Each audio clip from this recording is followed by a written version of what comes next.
And senior reporter Brett Forrest, you were out on the scene Friday morning into the afternoon as it was all unfolding, and now we're learning the two victims, who they were, and a little more from CSPD. Yeah, so police say they are still investigating this as a double homicide, but we're still awaiting answers to so many questions. Now, Sunday afternoon, police did release information on the two victims found dead in the UCCS Alpine Village apartments. They have been identified as 26-year-old Celie Montgomery of Pueblo and 24-year-old Samuel Knopp of Parker. Now, Montgomery was not a UCCS student, but Knopp was a senior there studying music and, according to the university, an accomplished guitar player.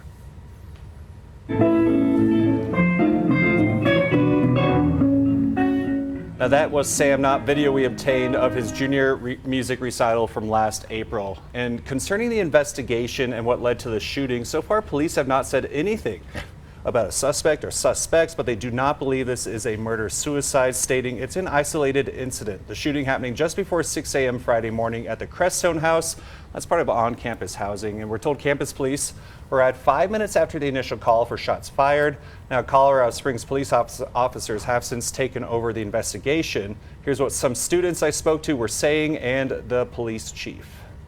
When you hear gun and school in the same sentence, it's scary. Like, I had heard of other shootings happening recently, and I was like, that couldn't have happened here. Like, that seemed like such a disconnected reality. Many members of our community are eager for immediate information. However, it is our duty to provide the victims of families with support. We will share the details of what we have learned with them before we release them to the public. Now, police reiterated on Sunday in a release that this remains an active investigation and is fluid, adding that additional information about leads or any potential suspect details will not be released at this time. But I do imagine that lack of information is kind of concerning to not only members of the UCCS community, but it's making people just across Colorado Springs a little uneasy. It really is, and because even though police say it's isolated, there's no threat to the community, people don't know if there's been an arrest or if a shooter is on the run, and police say they have been intentionally restricting the release of information, but we will continue to ask those questions.